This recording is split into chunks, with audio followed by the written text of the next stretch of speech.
માસ ડિપોર્ટેશનમાં હાલ જે ટ્રેન્ડ જોવા મળી રહ્યો છે તેમાં ઇલીગલ ઇમિગ્રન્ટ્સે આઈસના એજન્ટ્સથી નહીં પણ લોકલ પોલીસથી વધારે સાચવીને રહેવું પડશે તેવી સ્થિતિ જોવા મળી રહી છે.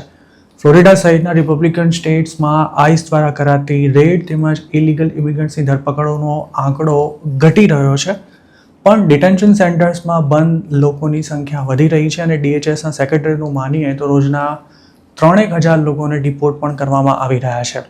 છેલ્લા અમુક મહિનાથી જોવા મળી રહેલા આ ટ્રેન્ડ અંગે ઇમિગ્રેશન એક્સપર્ટ્સનું એવું કહેવું છે કે હવે માસ ડિપોર્ટેશનનો એક નવો જ ફેઝ શરૂ થયો છે, જેમાં ગ્રાઉન્ડ પર આઈસની એક્ટિવિટી ભલે ઓછી દેખાય પણ જેલમાં બંધ અને ડિપોર્ટ થનારા લોકોનો આંકડો ઘણો જ ઊંચો જોવા મળી રહ્યો છે. 2025માં ટ્રમ્પ સરકારે આઈસને છૂટો દોર આપી ઇલીગલ ઇમિગ્રન્ટ્સમાં ફફડાટ ઊભો કરી દીધો હતો, જેના કારણે લાખો લોકો સામે ચાલીને જ અમેરિકા છોડીને નીકળી ગયા હતા.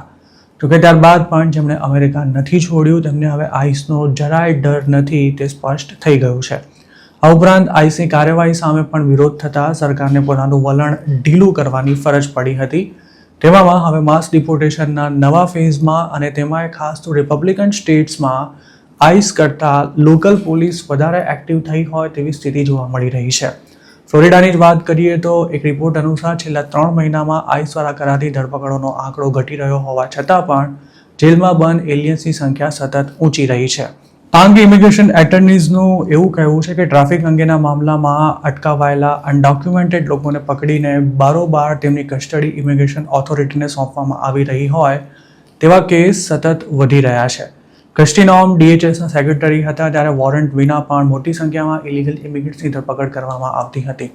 આ મામલે વિવિધ કોર્ટ્સે સરકારની ઝાટકણી પણ કાઢી હતી, પરંતુ હવે જે એલિયન્સની વોરંટ વિના ધરપકડ કરાઈ રહી છે તેમાં પણ એ સુનિશ્ચિત કરવામાં આવી રહ્યું છે કે કોઈ લીગલ ઇસ્યુ ઊભો ના થાય. મતલબ કે ઇમિગ્રેશન ઓથોરિટી ટેકનિકલી કાયદાનું પાલન કરી રહી છે અને સાથે જ વોરંટ વિના પણ ઇલીગલ ઇમિગ્રન્ટ્સની ધરપકડ કરવાનું ચાલુ જ છે. હાલમાં જેવા સમાચાર આવ્યા હતા કે જૂનના છેલ્લા વીકમાં 5 દિવસમાં સમગ્ર અમેરિકામાંથી ટોટલ 10,000 એટલે કે રોજના 2,000 લોકોની ધરપકડ કરવામાં આવી હતી. જોકે કયા સ્ટેટ્સમાંથી કેટલા લોકો પકડાયા હતા તેની કોઈ ડિટેલ્સ આ અંગેના રિપોર્ટ્સમાં શેર નહોતી કરાઈ, જેથી એ ક્લિયર નહોતું થઈ શક્યું કે હાલ જે કાર્યવાહી કરાઈ રહી છે તેની અસર ડેમોક્રેટિક સ્ટેટ્સમાં વધારે દેખાઈ રહી છે કે પછી રિપબ્લિકન સ્ટેટ્સમાં.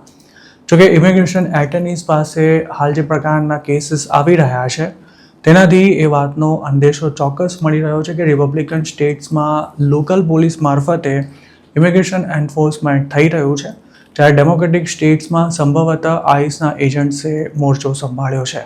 લોકલ પોલીસને ઇમિગ્રેશન એન્ફોર્સમેન્ટમાં સામેલ કરવા માટે ટ્રમ્પ એડમિનિસ્ટ્રેશન મિલિયન્સ ઓફ ડોલર્સનો ખર્ચો કરી રહ્યું છે અને પોલીસને તેનાથી સારું એવું ફંડ પણ મળી રહ્યું છે. અમેરિકામાં લોકલ પોલીસ ઇમિગ્રેશન એન્ફોર્સમેન્ટમાં સામેલ નહોતી થતી, પણ રિપબ્લિકન સ્ટેટ્સે આ કામ ફરજિયાત કરી નાખ્યું હોવાથી કોઈપણ કેસમાં પકડાયેલા ઇલીગલ ઇમિગ્રન્ટની માહિતી તુરંત જ આઈસને આપી દેવાય છે. હાલની સિસ્ટમ અનુસાર કોઈ ક્રાઇમ કરતાં પકડાયેલા આરોપી પાસે લીગલ સ્ટેટસ ના હોય તો તેને 2 થી 3 દિવસ સુધી સ્થાનિક જેલમાં રાખ્યા બાદ આઈસને તેની કસ્ટડી સોંપી દેવાય છે. છેલ્લા કેટલાક દિવસોમાં દારૂ પીને ગાડી ચલાવતા પકડાયેલા કે પછી ટ્રાફિકનો અન્ય કોઈ નિયમ તોડનારા ઘણા લોકોને આ જ રીતે ડિપોર્ટેશનની પ્રોસેસમાં મૂકી દેવાયા છે. ઓહાયોમાં ગયા મહિને એક ગુજરાતી પિતા પુત્રની ડ્રગ્સના કેસમાં ધરપકડ થયા બાદ લોકલ પોલીસે આ બંનેને આઈસને સોંપી દીધા હતા અને તેમને પણ ડિપોર્ટ કરવાની કાર્યવાહી શરૂ કરાઈ હતી.